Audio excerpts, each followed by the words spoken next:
The Outsider by Howard Phillips Lovecraft. That night the Baron dreamt of many a woe, and all his warrior guests with shade and form of witch and demon and large coffin worm were long benightmared. Keats. Unhappy is he to whom the memories of childhood bring only fear and sadness. Wretched is he who looks back upon lone hours in vast and dismal chambers with brown hangings and maddening rows of antique books, or upon odd watches in twilight groves of grotesque, gigantic, and vine-encumbered trees that silently wave twisted branches far aloft.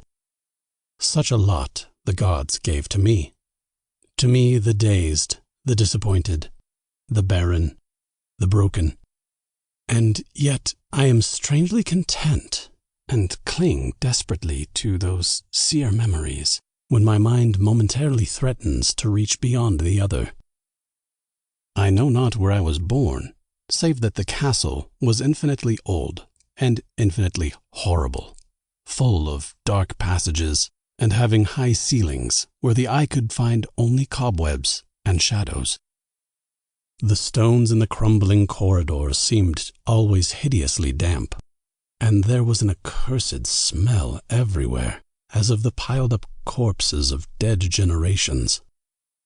It was never light, so that I used sometimes to light candles and gaze steadily at them for relief. Nor was there any sun outdoors, since the terrible trees grew high above the topmost accessible tower. There was one black tower which reached above the trees into the unknown outer sky, but that was partly ruined and could not be ascended save by a well-nigh impossible climb up the sheer wall, stone by stone.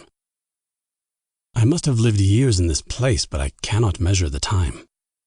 Beings must have cared for my needs, yet I cannot recall any person except myself, or anything alive but the noiseless rats and bats and spiders.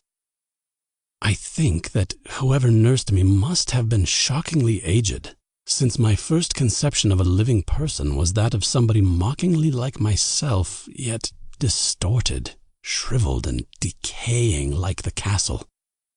To me, there was nothing grotesque in the bones and skeletons that strewed some of the stone crypts deep down among the foundations. I fantastically associated these things with everyday events and thought them more natural than the colored pictures of living beings which I found in many of the moldy books. From such books I learned all that I know. No teacher urged or guided me, and I do not recall hearing any human voice in all those years, not even my own. For although I had read of speech, I had never thought to try to speak aloud. My aspect was a matter equally unthought of, for there were no mirrors in the castle, and I merely regarded myself by instinct as akin to the youthful figures I saw drawn and painted in the books. I felt conscious of youth because I remembered so little.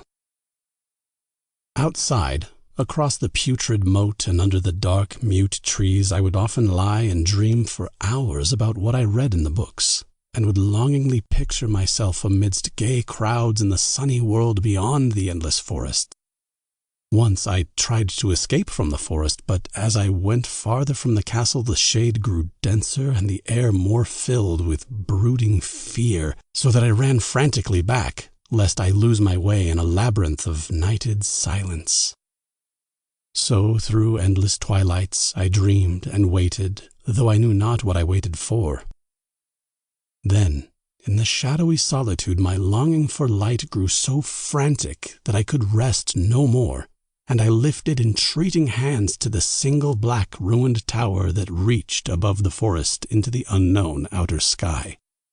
And at last I resolved to scale that tower, fall though I might, since it were better to glimpse the sky and perish than to live without ever beholding day.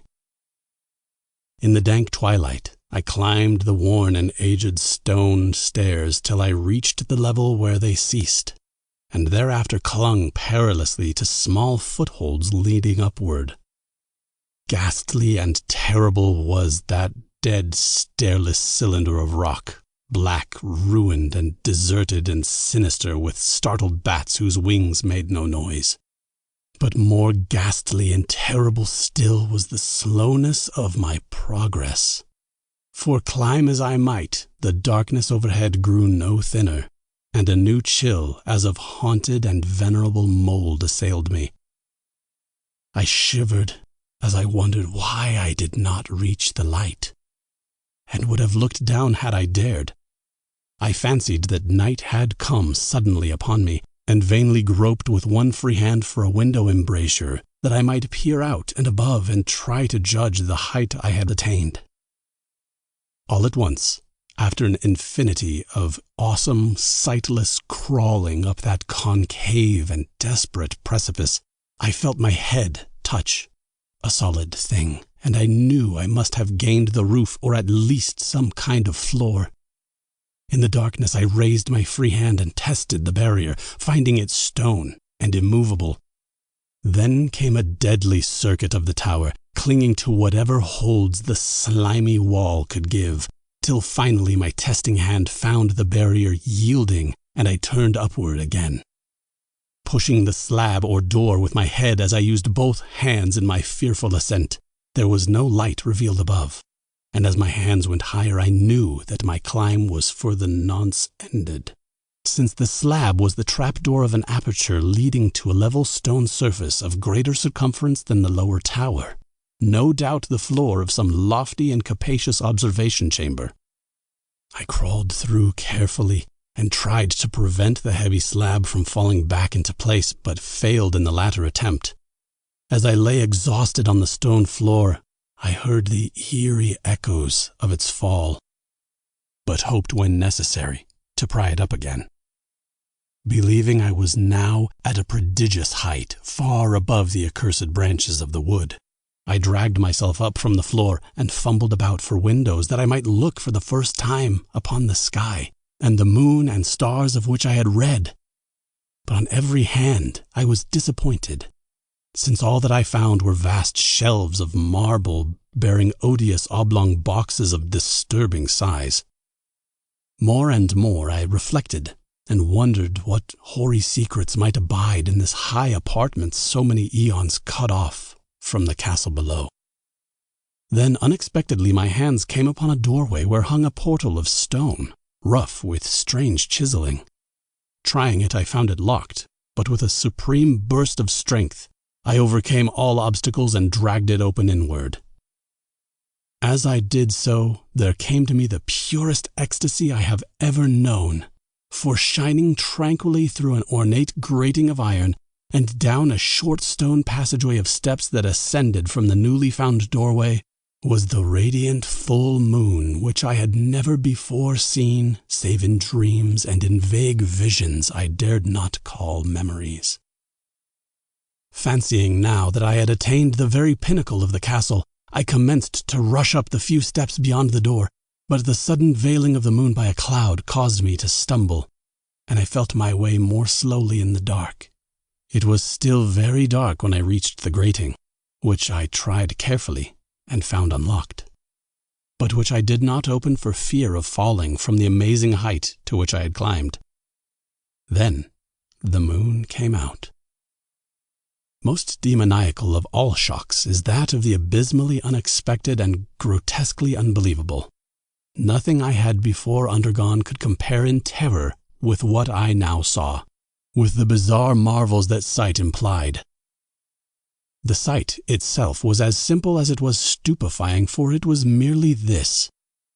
Instead of a dizzying prospect of treetops seen from a lofty eminence, there stretched around me on a level through the grating nothing less than the solid ground, decked and diversified by marble slabs and columns and overshadowed by an ancient stone church whose ruined spire gleamed spectrally in the moonlight.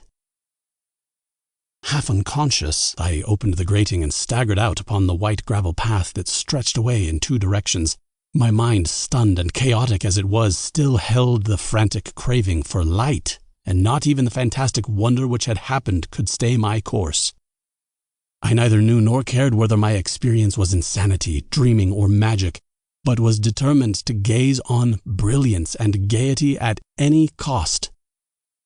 I knew not who I was, or what my surroundings might be, though as I continued to stumble along I became conscious of a kind of fearsome latent memory that made my progress not wholly fortuitous. I passed under an arch out of that region of slabs and columns and wandered through the open country, sometimes following the visible road but sometimes leaving it curiously to tread across meadows where only occasional ruins bespoke the ancient presence of a forgotten road. Once I swam across a swift river where crumbling mossy masonry told of a bridge long vanished. Over 2 hours must have passed before I reached what seemed to be my goal. A venerable ivied castle in a thickly wooded park, maddeningly familiar, yet full of perplexing strangeness to me. I saw that the moat was filled in and that some of the well-known towers were demolished, whilst new wings existed to confuse the beholder. But what I observed with chief interest and delight were the open windows, gorgeously ablaze with light and sending forth sound of the gayest revelry. Advancing to one of these, I looked in and saw an oddly dressed company indeed, making merry and speaking brightly to one another. I had never seemingly heard human speech before, and could guess only vaguely what was said. Some of the faces seemed to hold expressions that brought up incredibly remote recollections. Others were utterly alien. I now stepped through the low window into the brilliantly lighted room, stepping as I did so from my single bright moment of hope to my blackest convulsion of despair and realization. The nightmare was quick to come, for as I entered, there occurred immediately one of the most terrifying demonstrations I had ever conceived. Scarcely had I crossed the sill when there descended upon the whole company a sudden and unheralded fear of hideous intensity, distorting every face and evoking the most horrible screams from nearly every throat. Flight was universal, and in the clamor and panic several fell in a swoon and were dragged away by their madly fleeing companions. Many covered their eyes with their hands and plunged blindly and awkwardly in their race to escape, overturning furniture and stumbling against the walls before they managed to reach one of the many doors.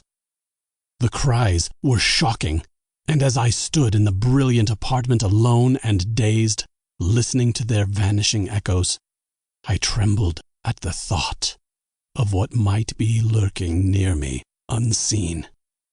At a casual inspection, the room seemed deserted, but when I moved toward one of the alcoves, I thought I detected a presence there, a hint of motion beyond the golden-arched doorway, leading to another and somewhat similar room. As I approached the arch, I began to perceive the presence more clearly, and then, with the first and last sound I ever uttered, a ghastly ululation that revolted me almost as poignantly as its noxious cause, I beheld in full, frightful vividness the inconceivable, indescribable, and unmentionable monstrosity which had by its simple appearance changed a merry company to a herd of delirious fugitives. I cannot even hint what it was like, for it was a compound of all that is unclean, uncanny, unwelcome, abnormal, and detestable. It was the ghoulish shade of decay, antiquity, and desolation, the putrid, dripping eidolon of unwholesome revelation, the awful bearing of that which the merciful earth should always hide. God knows it was not of this world, or no longer of this world. Yet to my horror I saw in its eaten-away and bone-revealing outlines a leering, abhorrent travesty on the human shape, and in its moldy, disintegrating apparel an unspeakable quality that chilled me even more. I was almost paralyzed, but not too much so to make a feeble effort toward flight, a backward stumble which failed to break the spell in which the nameless, voiceless monster held me. My eyes, bewitched by the glassy orbs which stared loathsomely into them, refused to close. though they were mercifully blurred and showed the terrible object but indistinctly after the first shock. I tried to raise my hand to shut out the sight, yet so stunned were my nerves that my arm could not fully obey my will. The attempt, however, was enough to disturb my balance, so that I had to stagger forward several steps to avoid falling. As I did so, I became suddenly and agonizingly aware of the nearness of the carrion thing, whose hideous, hollow breathing I half fancied I could hear. Nearly mad, I found myself yet able to throw out a hand to ward off the fetid apparition which pressed so close, when in one cataclysmic second of cosmic nightmarishness and hellish accident my fingers touched the rotting, outstretched paw of the monster beneath the golden arch. I did not shriek, but all the fiendish ghouls that ride the night wind shrieked for me, as in that same second there crashed down upon my mind a single and fleeting avalanche of soul-annihilating memory. I knew in that second all that had been. I remembered beyond the frightful castle and the trees, and recognized the altered edifice in which I now stood. I recognized, most terrible of all, the unholy abomination that stood leering before me as I withdrew my sullied fingers from its own. But in the cosmos, there is balm as well as bitterness, and that balm is nepenthe. In the supreme horror of that second, I forgot what had horrified me, and the burst of black memory vanished in a chaos of echoing images. In a dream, I fled from that haunted and accursed pile and ran swiftly and silently in the moonlight. When I returned to the churchyard place of marble and went down the steps, I found the stone trap-door immovable. But I was not sorry, for I had hated the antique castle and the trees. Now I ride with the mocking and friendly ghouls on the night wind, and play by day amongst the catacombs of Nephrin-Ka, in the sealed and unknown valley of Hadoth by the Nile. I know that light is not for me, save that of the moon over the rock tombs of Neb, nor any gaiety save the unnamed feasts of Nitocris beneath the Great Pyramid. Yet, in my new wildness and freedom, I almost welcome the bitterness of alienage.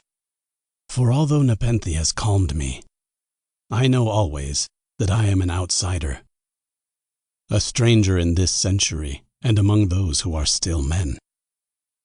This I have known ever since I stretched out my fingers to the abomination within that great gilded frame, stretched out my fingers and touched a cold and unyielding surface of polished glass. End of The Outsider.